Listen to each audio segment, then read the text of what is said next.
yang maha mulia, segenap hati dan jiwaku pujilah Dia. Datang berkah, berilah musikmu bergaung, angkatlah puji-pujian.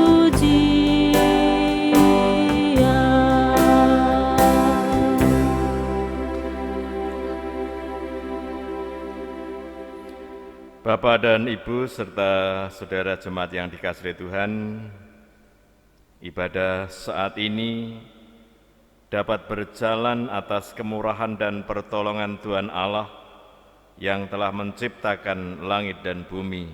Amin.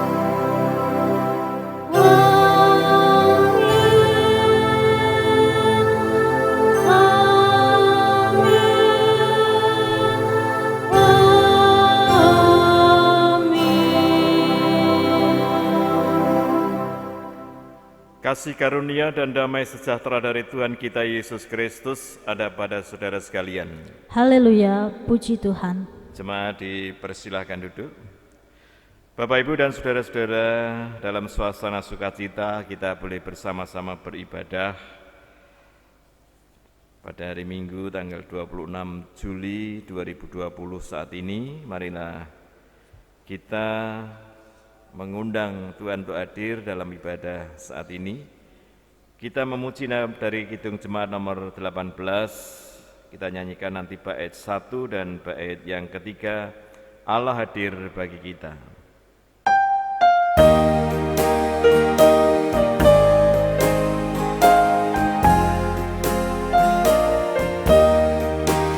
Allah hadir bagi kita dan hendak memberi berkat, melimpahkan kuasa Roh-Nya bagai hujan yang lebat.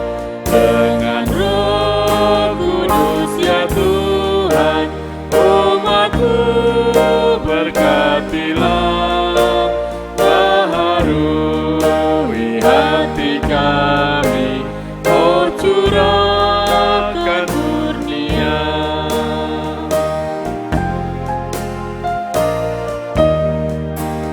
Allah hadir, oh percaya dan berdoa padanya, agar kita dikobarkan oleh nyala kasih-Nya.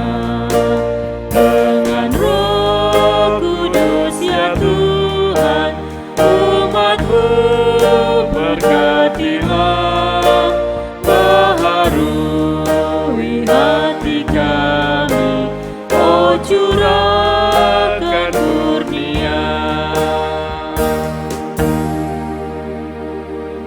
Allah hadir, sungguh hadir di dalam ibadah kita saat ini. Maka Tuhan yang senantiasa berfirman, nyatakan dalam kehidupan kita sebagai hukum kasih yang telah kita dengarkan dari Injil Matius pasal 22 ayat 37 sampai dengan ayat yang ke-40. Firman Tuhan demikian, Bapak, Ibu, dan Saudara.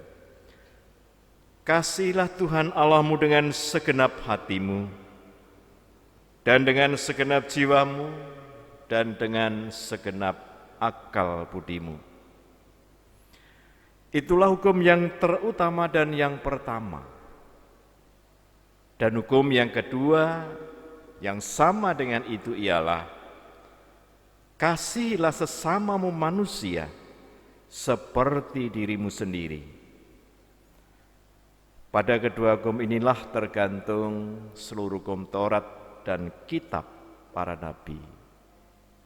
Bapak, Ibu, dan saudara-saudara, jadi hukum ini sebenarnya menjadi dasar dalam kehidupan umat. mengasihi kepada Tuhan dengan segenap hidup kita. Tentu itu semua tidak ada artinya kalau kita tidak mengasihi sesama kita. Oleh sebab itu Bapak, Ibu, dan Saudara, dengan hukum ini kita sadar ternyata kita memang belum mampu kita melakukan dengan sempurna, meskipun ini sering kita dengarkan. Oleh sebab itu Bapak, Ibu, dan Saudara-saudara, marilah kita menyadari dan mengakui akan segala keterbatasan kita dan ketidaklayakan kita di hadapan Tuhan. Kita ungkapkan dengan Kidung Jemaat nomor 27. Kita nyanyikan nanti bait 1 dan bait yang kelima. Meski tak layak diriku.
Janji Tuhan yang senantiasa memberikan pengampunan dalam hidup kita dan melayakkan kita.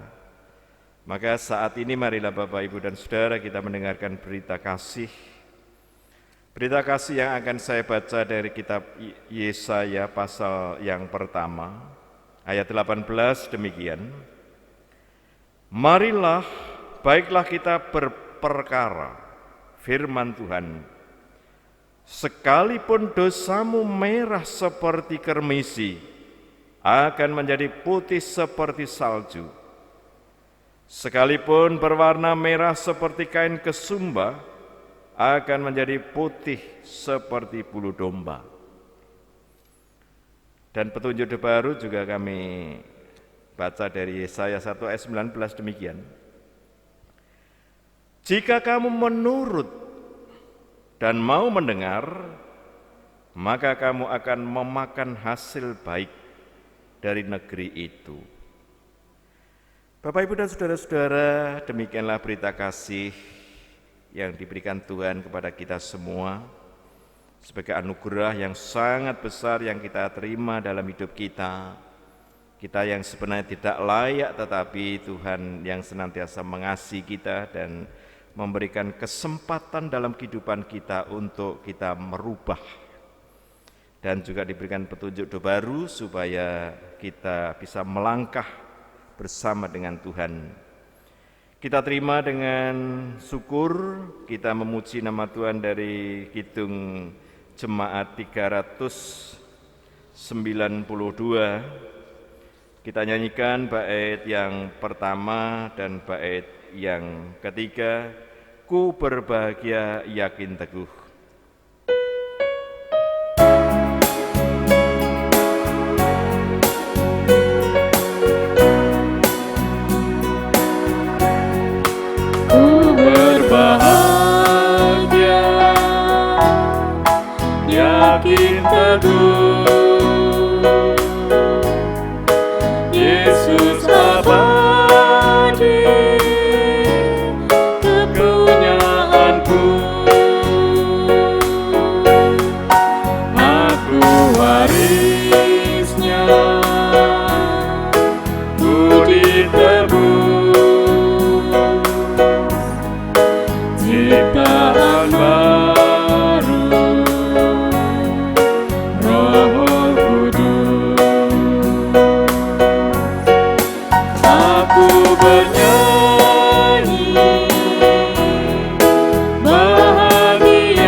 Bapak Ibu jemaat yang dikasihi Tuhan, marilah saat ini kita akan bersama-sama berdoa. Doa syukur kita karena pemeliharaan Tuhan, dan nanti kita juga akan lanjutkan untuk doa syafaat. Mari kita bersama-sama berdoa. Ya Allah Tuhan Bapa kami yang kami sembah dan kami sapa di dalam Tuhan kami Yesus Kristus yang berkuasa menciptakan langit dan bumi serta segala isinya, yang senantiasa memelihara dan memberkati kami dan bahkan tidak pernah meninggalkan kami. Meskipun kami menyadari bahwa kami ini sering Tuhan berbuat yang tidak sesuai dengan kehendak-Mu. Kami sering jatuh di dalam dosa karena hanya keinginan-keinginan kami yang lebih dominan daripada kami mendengarkan firman-Mu. Oleh sebab itu Tuhan, dalam kesempatan yang baik ini, Tuhan berkenan untuk memberikan kami pengampunan sehingga kami layak jikalau hari ini kami boleh bersama-sama beribadah dan kami boleh mendengarkan firman Tuhan. Kiranya Tuhan sendiri mempersiapkan kami semua, memberkati kami semua, mengurapi kami semua, agar kami boleh mendengarkan firman ini dengan baik.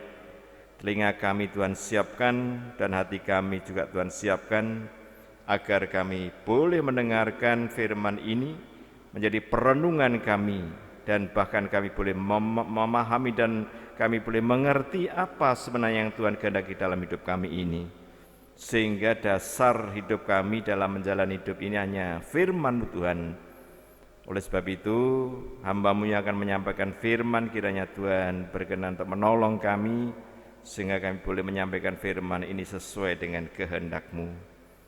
Tuhan yang di surga, dalam kesempatan ini kami juga menyerahkan saudara-saudara kami yang masih dalam keadaan sakit, masih dalam perawatan-perawatan oleh para dokter, juga oleh obat-obatan yang telah diberikan. Kiranya Tuhan berkati para dokter yang telah merawat, dan juga saudara-saudara kami, kiranya Tuhan sendirilah yang akan memberikan kesembuhan bagi saudara-saudara yang mengalami sakit. Seperti Ibu Sutarto, Bapak Teguh Wiono, dan juga seperti Ibu Nurmina Bangun, Bapak Ibu Sri Umar Lantip, karena memang usia yang sudah lanjut. Demikian juga istri kami Tuhan, baru saja menjalani operasi katarak di Sultan Agung dan sekarang masih dalam perawatan dan akan dilanjutkan untuk proses selanjutnya. Kiranya itu semua Tuhan kami hanya boleh bersandar kepadamu, karena Engkaulah dokter kami, Engkaulah Tuhan yang punya kuasa untuk memulihkan keadaan ini semua. Saudara-saudara kami sangat rindu untuk menerima kesembuhan daripada-Mu. Demikian juga saudara-saudara kami yang lain yang juga dalam suasana duka karena keadaan. Kiranya Tuhan berkenan untuk memberikan penghiburan dan kekuatan. Demikian juga saat ini karena masih dengan adanya wabah COVID-19, kiranya Tuhan juga berkenan untuk hadir, memberikan kami kekuatan dan kepastian untuk kami boleh melangkah, untuk kami saling tolong-menolong satu dengan yang lain. Kami boleh membantu pemerintahan kami dengan cara kami untuk menangani COVID-19 ini. Para dokter yang sekarang ini juga terpapar COVID-19, kiranya Tuhan sendirilah yang akan memampukan dan memberikan kekuatan sehingga bisa pulih kembali. Karena itu juga berdampak yang sangat luas. Jikalau para dokter itu terpapar, maka di sini Tuhan akan menjadi sebuah keprihatinan yang sangat mendalam yang kami alami ini. Demikian juga pemerintahan bangsa dan negara kami, mulai dari pusat sampai ke daerah-daerah, mulai dari Bapak Presiden, Wakil Presiden, demikian juga jajarannya, para menteri. Kiranya Tuhan senantiasa memberikan berkat agar dimampukan untuk bisa menangani wabah COVID-19 ini. Sudah berupaya sekuat tenaga Tuhan, namun semuanya itu hanya karena kuasa-Mu Tuhan yang senantiasa hadir di dalam kehidupan kami ini, sehingga semuanya akan terselesaikan karena Tuhan yang punya kuasa, Tuhan sendiri yang senantiasa memberkati kami. Demikian juga pada saat ini kami ingin menyerahkan gereja-Mu, khususnya GKJ Rembang dan pepantan-pepantan. Kami masih tetap bersyukur Tuhan, meskipun kami beribadah bersekutu bersama, meskipun di tempat masing-masing, tapi kami boleh berjumpa dengan Tuhan, dengan firman yang Engkau sampaikan, Engkau sendiri Tuhan yang senantiasa memberikan kami kekuatan iman kami, dan bahkan memperbaharui dalam hidup kami, sehingga kami boleh menjalani hidup ini penuh dengan keteguhan iman kami. Tidak ada rasa ketakutan, tetapi kami boleh menjalani hidup ini bersama dengan Tuhan. Demikian juga rencana-rencana kegiatan yang akan kami lakukan, terutama pertemuan pembimbing dan pendamping yang akan dilaksanakan pada tanggal 30 ini. Kiranya Tuhan sendirilah yang akan senantiasa memberkati kami di dalam percakapan kami untuk persiapan nanti sidang klasis. Demikian juga rencana visitasi yang akan dilaksanakan oleh klasis Blora Bojonegoro. Kiranya Tuhan berkenan untuk memberkati kami semua, agar kami para visitator bisa mengunjungi gereja-gereja seklasis Blora Bojonegoro ini. Terima kasih ya Tuhan, kami menyerahkan ibadah kami saat ini dari awal hingga akhir hanya di dalam Tuhan kami Yesus Kristus yang menjadi sumber kehidupan kami. Amin. Bapak, Ibu, dan saudara-saudara yang dikasihi Tuhan, saat ini kita akan bersama-sama mendengarkan firman Tuhan yang akan saya baca dari kitab Perjanjian Lama, yaitu kitab 1 Raja-Raja pasal yang ketiga. 1 Raja-Raja pasal 3 akan saya baca mulai dari ayat 5 sampai nanti ayat 12 yang akan saya baca. 1 Raja-Raja pasal 3 ayat 5 sampai dengan ayat 12. Nanti ada beberapa bacaan sebagai bacaan leksonari, memang kami akan mengawalinya dari 1 Raja-Raja ini.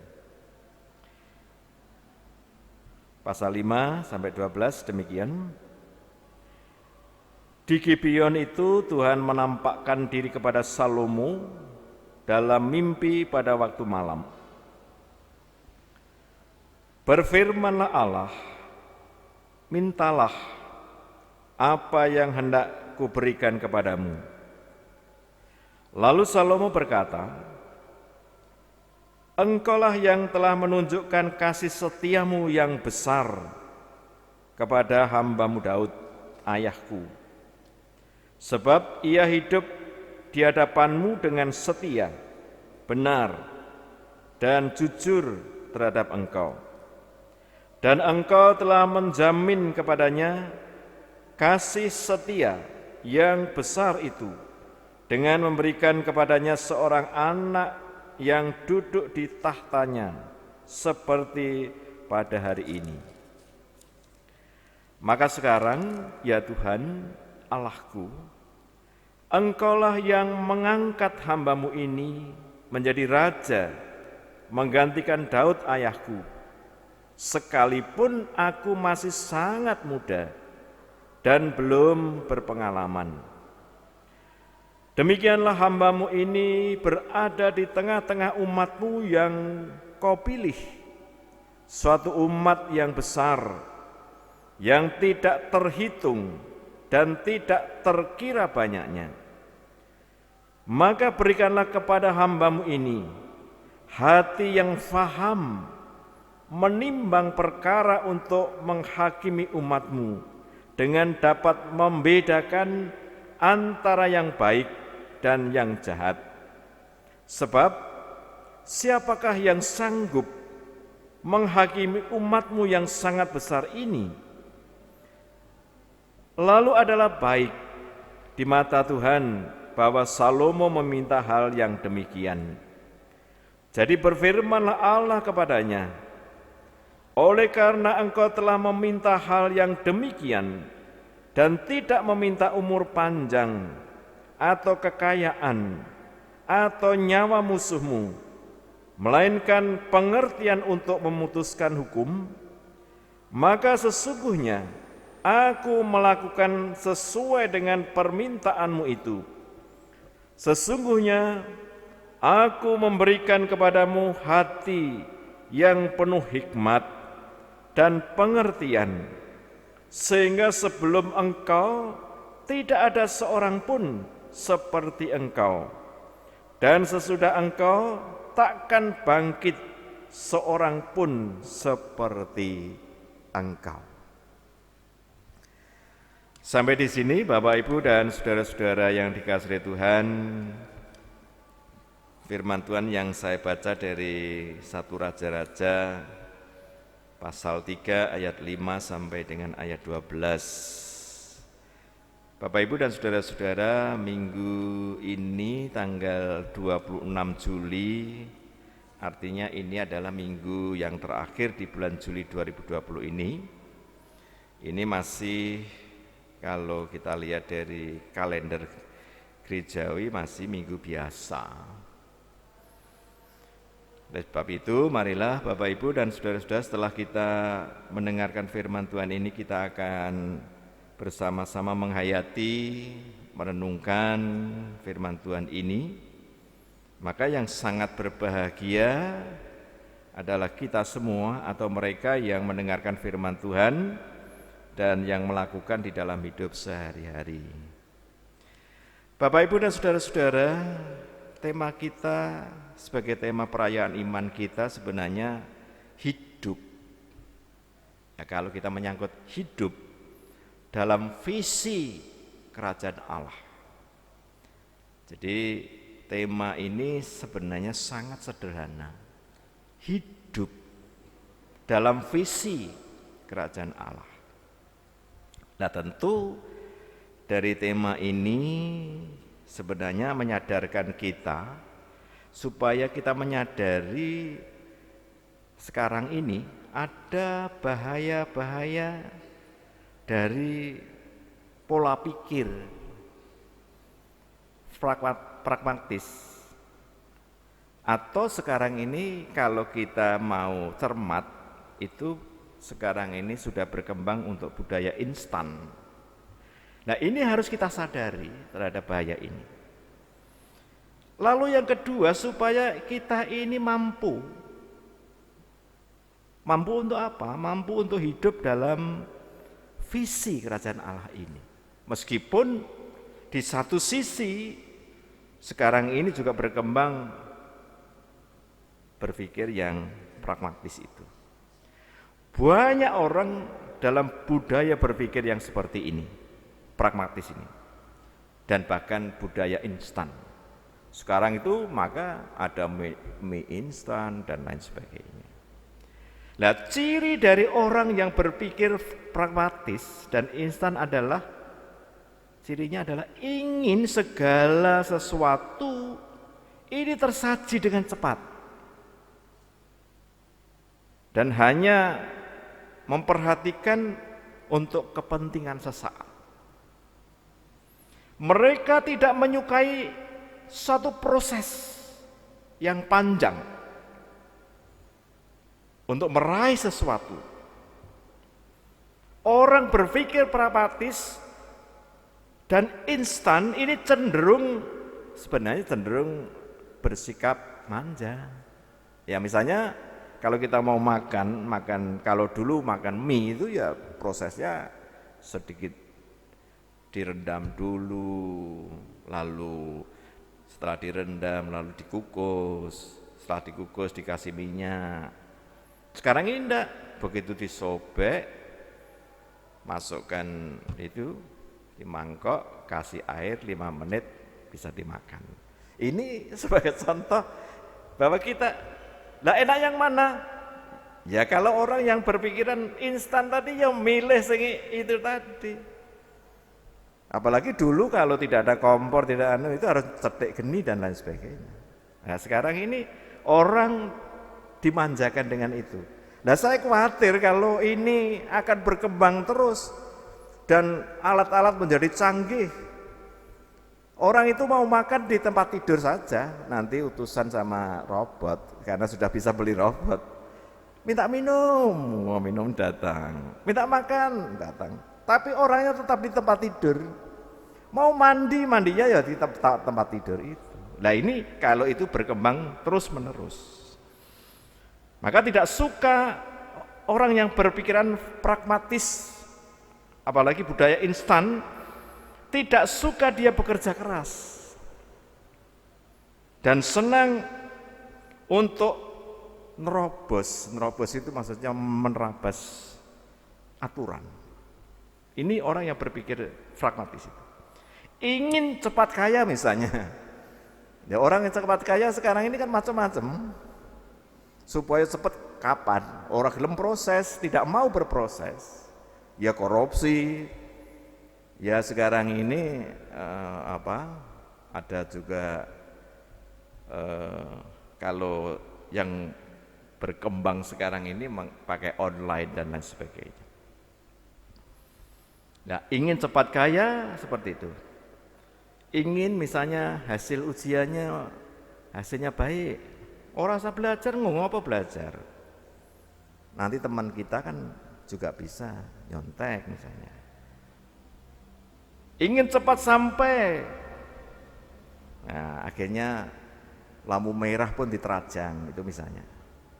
Padahal di situ kita memang dengan adanya lampu di perempatan lampu merah itu untuk supaya kita itu mempunyai budaya saling toleransi, memberikan kesempatan pada orang lain. Jadi rambu-rambu ya tidak peduli. Nah, dalam konteks kehidupan orang percaya, nah sekarang ini orang percaya, budaya berpikir pragmatis dan instan itu sebenarnya dapat diatasi kalau kita diatasi dengan bagaimana kita mengupayakan hidup itu hidup yang benar dalam ketaatan kepada Tuhan. Itu cara kita mengatasi. Jadi kalau kita mau melakukan sesuatu itu ya tolok ukurnya itu dawe Gusti. Tolok ukurnya itu sebenarnya firman Tuhan itu tolok ukur. Kalau saya itu melakukan seperti ini menurut firman Tuhan itu seperti apa? Itu tolok ukurnya.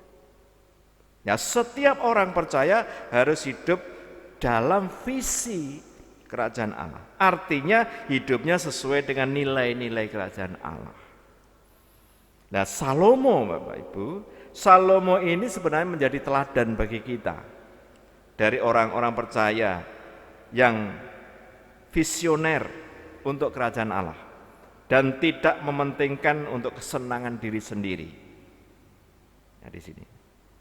Maka kalau kita membaca dari 1 Raja-Raja pasal 3 ayat 5 sampai ayat 12, tidak saya baca seluruhnya. Ada 3 bagian penting dalam perikop ini. Yang pertama Bapak Ibu, tentang isi permohonan Salomo pada saat dia menjadi seorang raja tapi masih muda. Salomo memohon agar diberikan hati, hati yang bisa membedakan yang benar dan yang salah, yang baik dan yang jahat. Artinya diberikan hikmat untuk membedakan apa yang benar dan apa yang jahat sehingga dapat menjadi hakim bagi umat Tuhan. Umat Tuhan yang begitu banyaknya itu. Ini juga sudah dibuktikan pada saat ada 2 ibu yang merebutkan anak itu. Akhirnya Salomo dapat menyelesaikan persoalan itu. Jadi Salomo tidak memohon untuk kesenangannya sendiri. Misalnya minta kekayaan, lalu minta umur panjang, tidak. Tetapi justru dia minta dibekali oleh Tuhan supaya menjadi raja ini nanti dia bisa memutuskan perkara-perkara yang ada di dalam kehidupan umat pada waktu itu. Ini luar biasa. Sebelumnya belum pernah ada seorang raja yang begitu, dan sesudah itu juga tidak ada, hanya Salomo yang meminta kepada itu. Ya kalau kita ya kadang-kadang doanya, Tuhan, mbok saya diberikan pacar yang ganteng, nah ini. Pacar yang cantik misalnya. Itu permintaan kita kan kadang-kadang urusannya dengan diri kita.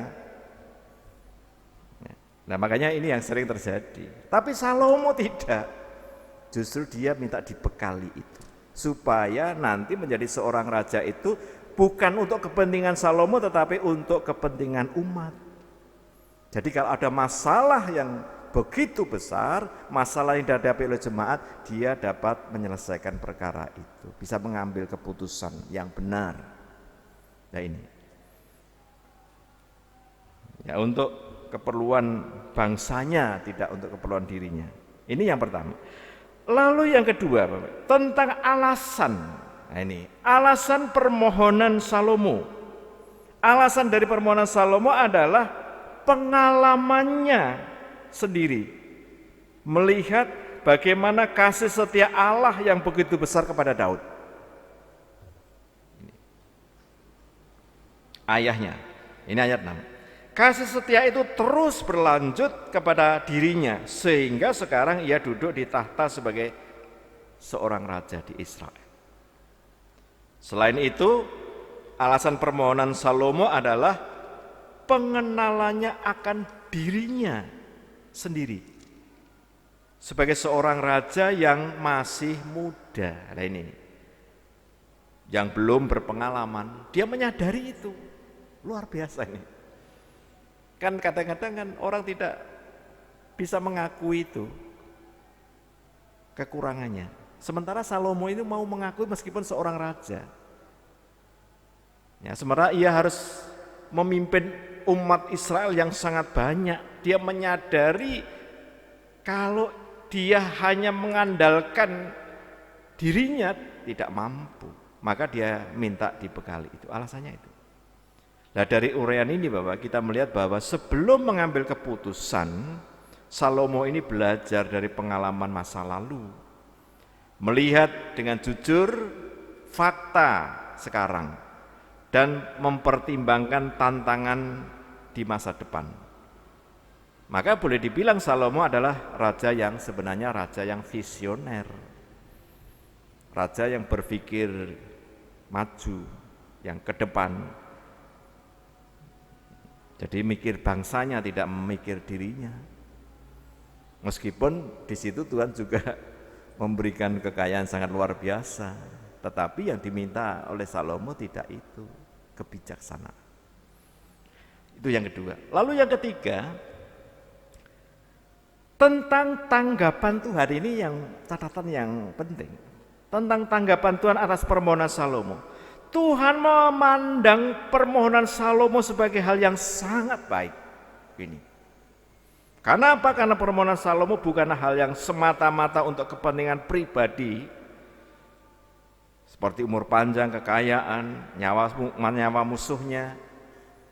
Kadang-kadang kalau kita benci kepada orang lain itu kan kita doanya kepada Tuhan, kapan dek niku nanti ditimbali Gusti. Itu kan kadang-kadang gitu. Tapi Salomo enggak. Meskipun banyak musuh dan lain sebagainya, justru kita kan harus mendoakan supaya musuhnya itu bisa kembali. Ini Salomo. Menjadi teladan bagi kita. Ya sekarang kalau kita sudah diteladani seperti itu, kita sebagai orang percaya tentu saja ada 3 catatan penting yang menjadi dasar kita nanti. Ya, jadi dia tidak minta nyawa musuhnya, tetapi pengertian untuk memutuskan hukum. Tuhan memberikan kepada Salomo hikmat yang dimohonnya, sehingga sebelum Salomo tidak ada seorang pun raja yang bijaksana seperti dirinya. Nah, itu juga dirasakan dan dialami oleh sang pemazmur, Bapak Ibu.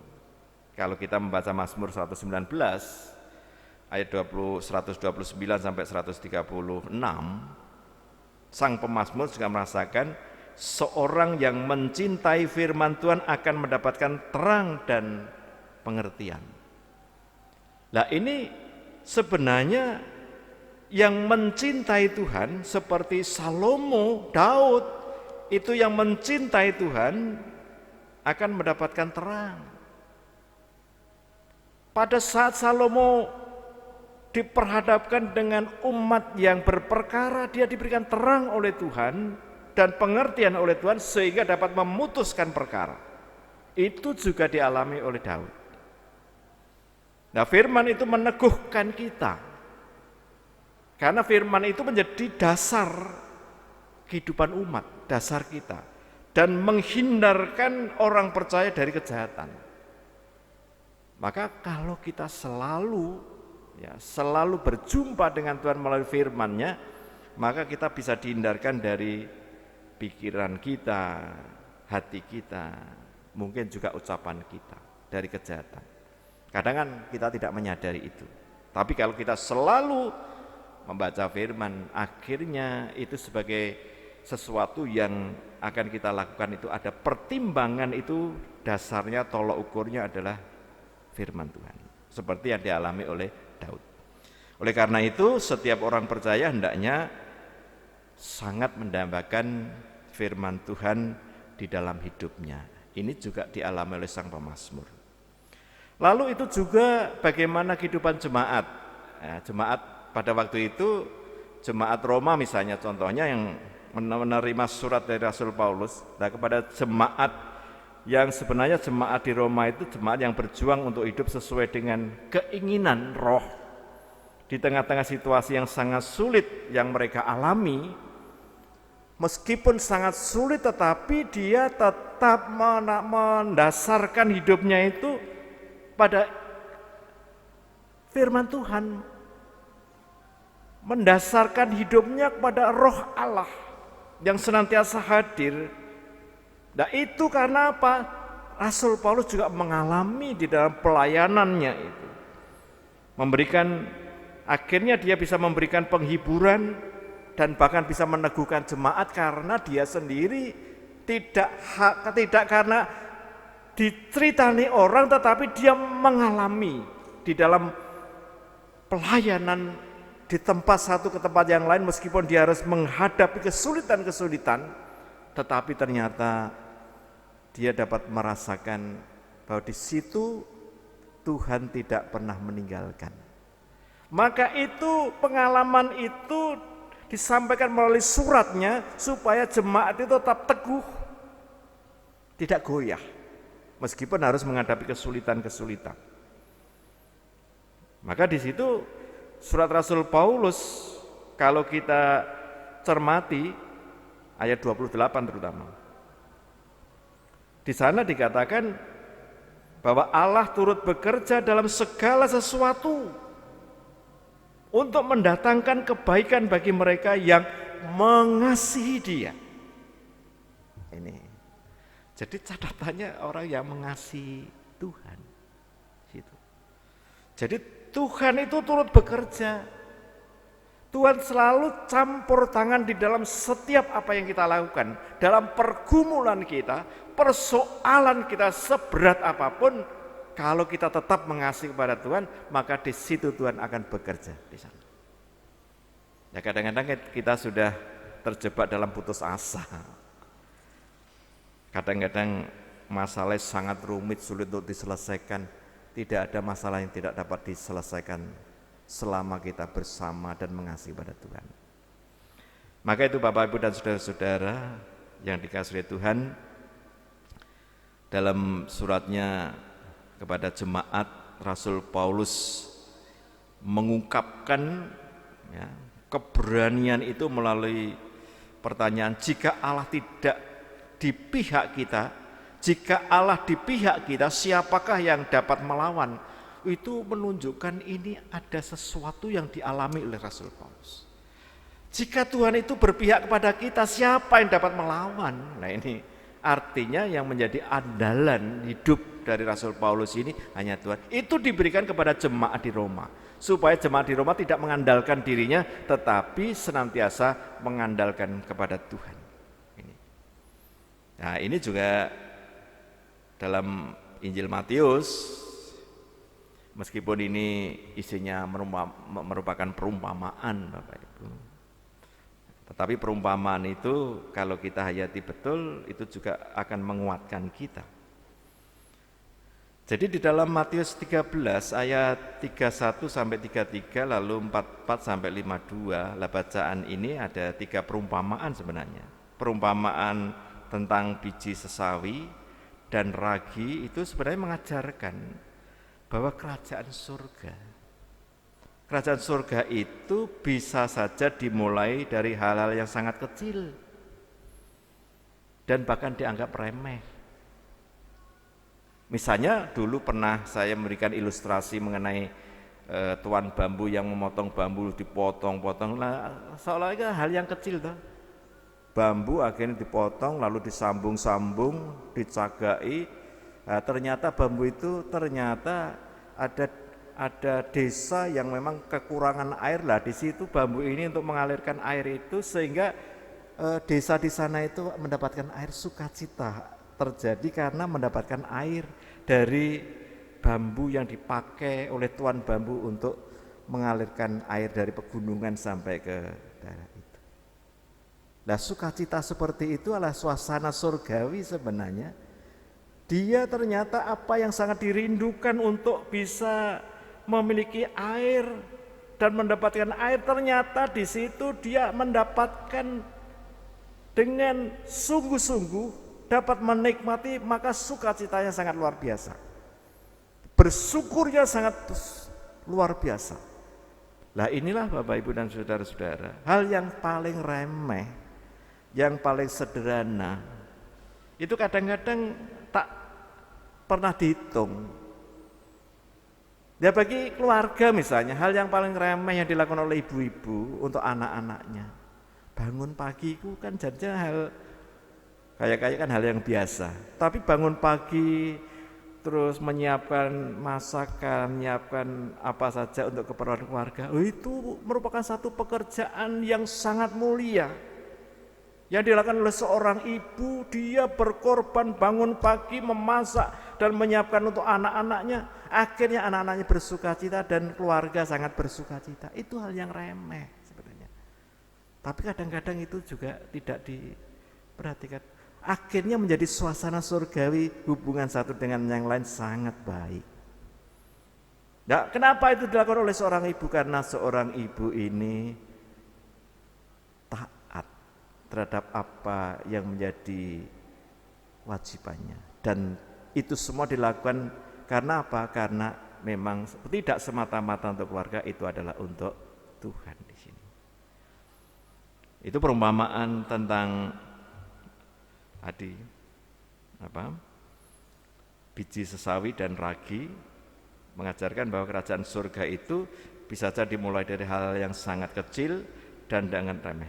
Kuasa kerajaan surga akan bekerja sehingga dianggap kecil dan remeh itu berubah menjadi hal yang sangat besar yang memiliki dampak yang sangat luas.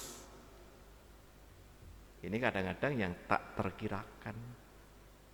Yang kita lakukan itu yang sederhana-sederhana seperti itu, akhirnya dari kecil ditekuni, dengan setia melakukan, itu juga akan menjadi dampak yang sangat luas. Loh sekarang ini kalau kita mau nyanyi, misalnya nyanyi di kamar mandi dan dengan punya suara yang agak lumayan dan lain-lain, itu dampaknya kan kita remeh kayak kok nyanyi gitu aja. Tapi akhirnya didengarkan tetangga kita misalnya. Iki suarane sapa to? Suarane Mbak Ana iki. Kok suarane enak ya? Lagune kok ya enak ya? Gusti nuntun lampah kula. Lah misalnya gitu. Yen nunggilan Gusti. Lho itu ketoknya sederhana loh ini, tapi berdampak sangat besar. Maka banyak orang tertarik itu bukan karena kita membawa Alkitab di pasar, tetapi karena di situ berita kasih itu disampaikan melalui suara kita yang diberkati oleh Tuhan itu. Jadi ini hal yang kecil. Akhirnya menjadi suasana surgawi. Orang menjadi senang di situ. Berdampak sangat luas. Lalu yang kedua, perumpamaan mengenai harta yang terpendam. Dan mutiara ini mengajarkan bahwa kerajaan surga itu adalah hal yang sangat berharga. Nah karena itu hal kerajaan surga sangat berharga itu harus dirawat. Kita itu sudah ada di dalam suasana surgawi itu harus dirawat. Dipelihara, jangan sampai dinodai kerajaan surga yang sudah kita terima ini. Suasana surgawi hidup dalam relasi yang benar dengan Tuhan dan itu diwujudkan hidup relasi yang benar dengan sesama kita, dengan keluarga kita, dengan tetangga kita. Itu jangan sampai dinodai dengan kepentingan kita, keinginan kita. Maka itu sangat eman gitu ya. Karena hal kerajaan surga seperti mutiara. Yang terpendam itu artinya kerajaan surga itu memang tidak kelihatan. Tidak kelihatan di mana kerajaan surga? Karena apa? Surga itu adalah keadaan di mana hubungan relasi yang benar dengan Tuhan, kondisi relasi yang benar dengan Tuhan, itulah sebenarnya hal kerajaan surga itu tidak lalu ketok, tapi bagaimana hubungan kita dengan Tuhan secara pribadi itu, hubungan dalam hubungan yang benar, kita selalu taat dan setia kepada Tuhan, ora ketok, tapi suasana hati kita tetap dalam suasana kita hubungan dengan Tuhan dan hubungan dengan sesama dalam kondisi. Maka firman Tuhan, kasihlah Tuhan Allahmu dengan segenap hatimu, jiwamu, akal budimu. Nah itu harus diwujudkan, kasihlah sesamamu manusia seperti dirimu sendiri. Maka di situ Bapak, suasana surgawi tidak kelihatan, tapi kita dapat merasakan suasana hubungan yang benar dengan Tuhan. Karena apa? Karena kerajaan surga, hal yang mutiara itu kan hal yang indah dan lain sebagainya. Itu harus dirawat. Lalu yang ketiga, perumpamaan mengenai pukat mengajarkan bahwa akhir zaman akan terjadi penghakiman. Ini akan terjadi penghakiman. Tuhan akan memisahkan orang yang benar dari orang yang jahat. Dipisahkan domba dengan apa? Dipisahkan antara domba dengan kambing di situ. Itu nanti pada saat Tuhan Yesus datang yang kedua kali. Lah ini supaya kita tetap menjadi domba-domba yang tetap setia dan taat kepada Tuhan, janganlah kita pindah menjadi menjadi kambing. Maka di situ Bapak Ibu, untuk merawat ini supaya kita menjadi domba-domba yang tetap setia kepada Tuhan, tetap dalam suasana surgawi, ada dalam kondisi relasi yang benar dengan Tuhan, maka di sini harus kita jaga. Dan bagaimana cara menjaga? Supaya kita selalu berjumpa dengan Tuhan melalui doa dan juga melalui firman yang telah kita baca setiap hari. Supaya kita tetap dekat. Di sana itu banyak pengaruh loh ya. Banyak pengaruh supaya kita digeret menjadi kambing loh ini. Lah makanya di situ hati-hati, ini harus dirawat. Cara merawatnya itu tadi, kita selalu dekat dengan doa kita. Kita selalu berkomunikasi dengan Tuhan di situ. Karena di sana banyak tawaran, banyak tekanan, banyak iming-iming dan lain sebagainya. Maka kalau visi kita kerajaan surga, maka orientasi kita berpikir ini bagaimana kita menciptakan suasana surgawi itu di dalam kehidupan kita, di dalam kehidupan keluarga kita, di dalam kehidupan jemaat atau gereja Tuhan, dan kehidupan suasana surgawi di dalam kehidupan di tengah-tengah masyarakat kita. Karena masyarakat kita itu sekarang ini banyak benturan satu dengan yang lain, banyak kepentingan satu dengan yang lain, tapi orang percaya harus tetap membawa suasana surgawi. Tuhan memberkati kita semua. Amin. Bapak, Ibu, dan saudara-saudara, marilah kita memasuki saat teduh sejenak untuk merenungkan firman Tuhan ini, supaya kita tetap di dalam visi kerajaan Allah di tengah-tengah kehidupan ini. kita masuki saat teduh.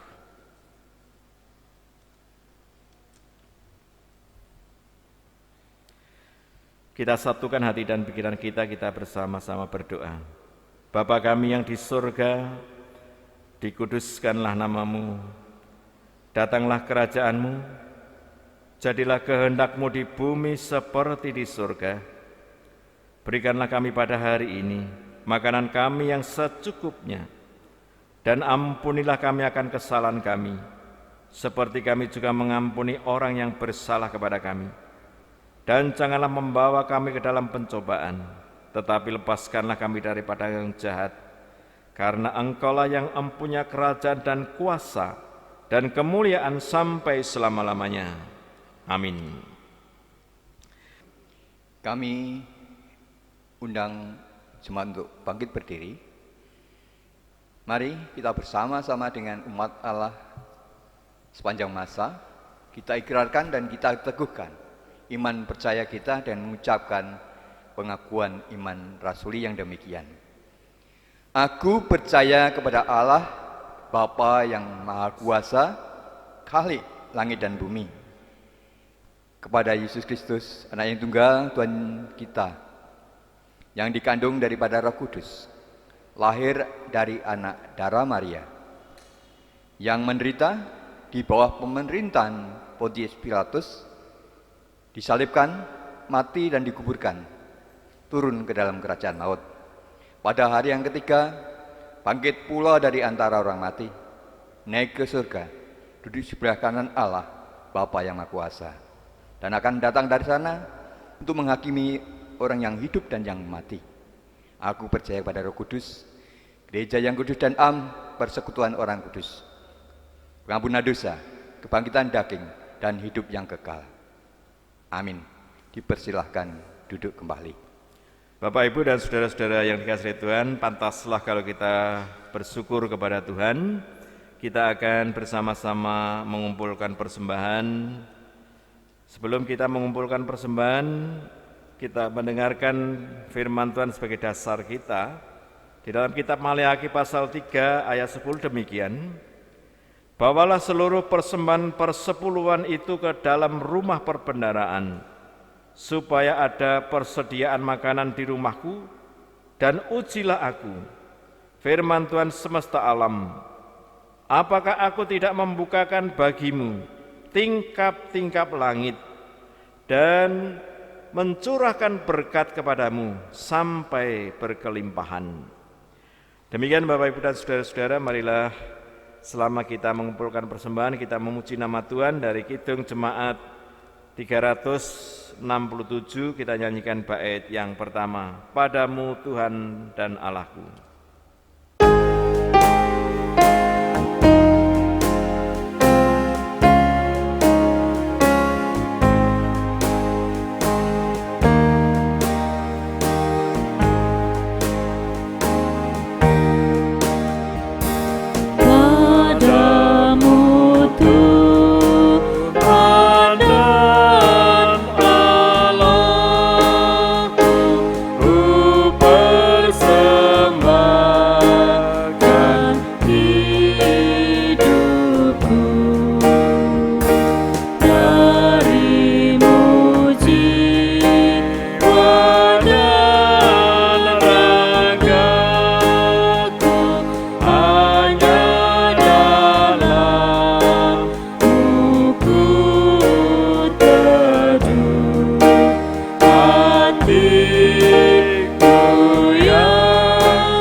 Kami undang untuk bangkit berdiri, kita akan menyerahkan persembahan di dalam doa. Mari kita berdoa. Tuhan yang menjadi sumber kehidupan kami, sumber berkat, dan Engkau saat ini Tuhan telah memberkati kami semua. Kami boleh bersama-sama mengambil sebagian kecil dari berkat Tuhan, kami persembahkan kepadamu sebagai ungkapan syukur kami kepadamu. Kiranya Tuhan kuduskan dan Tuhan sucikan persembahan kami ini, dan Tuhan ajarkan kami senantiasa untuk mempersembahkan hidup dan kehidupan kami. Oleh sebab itu ya Tuhan, persembahan kami ini kami persembahkan di dalam nama Tuhan kami Yesus Kristus sebagai Tuhan dan Juru Selamat kami yang hidup. Jemaat masih tetap berdiri, mari Bapak Ibu dan Saudara-saudara, kita akan menerima pengutusan dari Tuhan. Kita memuji nama Tuhan dari Kidung Jemaat 400. Kita nyanyikan nanti bait yang pertama dan baitnya yang ketiga. Kudaki jalan mulia, tetap doaku inilah.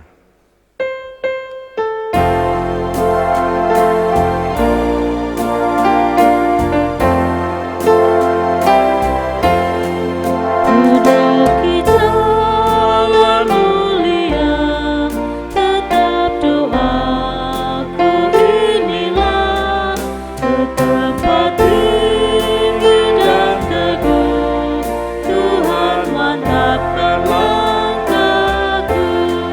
Ya Tuhan, angkat diriku lebih dekat kepadamu, di tempat tinggi dan teguh, Tuhan mantapkan langkahku.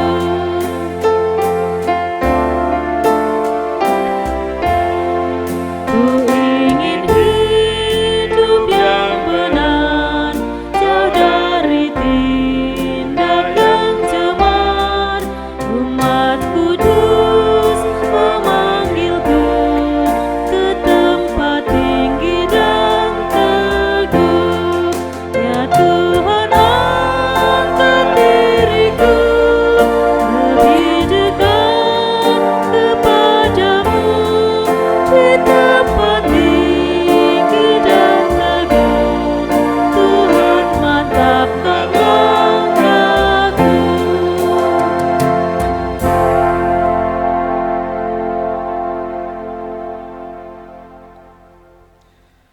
Arahkanlah hatimu kepada Tuhan. Kami mengarahkan hati kami kepada Tuhan. Jadilah saksi Kristus. Syukur kepada Allah, Terpujilah Tuhan. kini dan selamanya. Bapak Ibu, terimalah berkat Tuhan.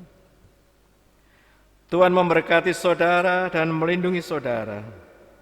Tuhan menyinari saudara dengan wajah-Nya dan memberi kasih karunia.